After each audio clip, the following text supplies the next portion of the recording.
پرانے وقتوں کی بات ہے، کسی ملک پر ایک رحم دل بادشاہ حکومت کرتا تھا۔ وہ اپنی رعایا کا بہت خیال رکھتا تھا۔ بادشاہ عام لوگوں سے ملتا، ان کے حالات کے بارے میں دریافت کرتا تاکہ ان کی پریشانیاں دور کر سکے۔ ایک دن بادشاہ کسی گاؤں کی طرف گیا اور اسے ایک کسان نظر آ گیا۔ بادشاہ نے کسان کو دیکھا تو رک کر اسے سلام کیا۔ بادشاہ کے کھیت میں تشریف لانے پر اور سلام کرنے پر کسان نے بھی اپنا سارا کام چھوڑا اور بھاگتا ہوا بادشاہ کے قریب آیا۔ بادشاہ نے کسان کو آتے ہوئے دیکھا تو اپنا گھوڑا ایک طرف کھڑا کیا اور اس کے قریب آ کر بڑے پیار سے اس کا حال احوال معلوم کرنے کے بعد پوچھا، تم کھیت سے کتنا کما لیتے ہو؟ کسان بولا، 100 روپیہ کما لیتا ہوں۔ بادشاہ نے پھر سے سوال کیا۔ تم 100 روپے کا کیا کرتے ہو؟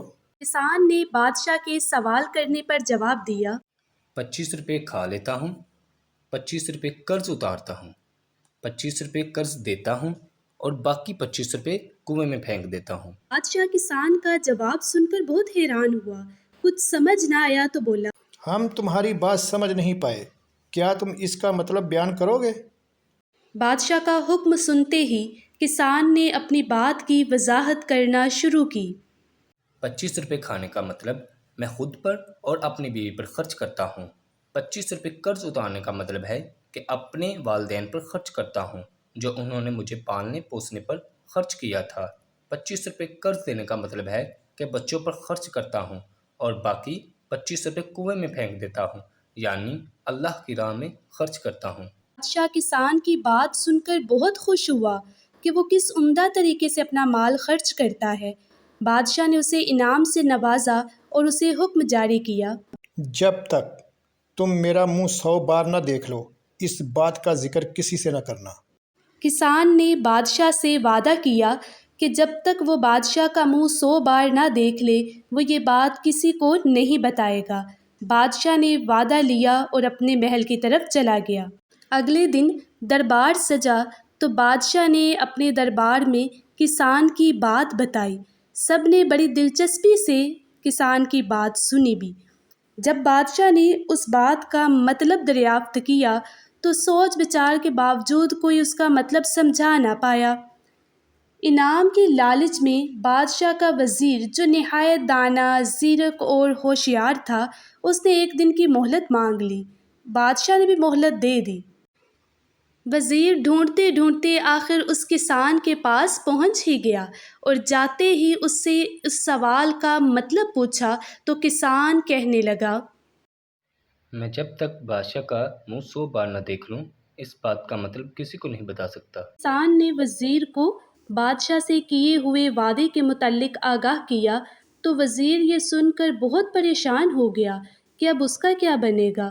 وہ رونے دھونے لگا اور درخواست کی کہ وہ اس کا کوئی حل نکالے۔ کسان تھوڑی دیر سوچنے لگا اور پھر بولا، ٹھیک ہے، تم مجھے 100 اشرفیاں دو۔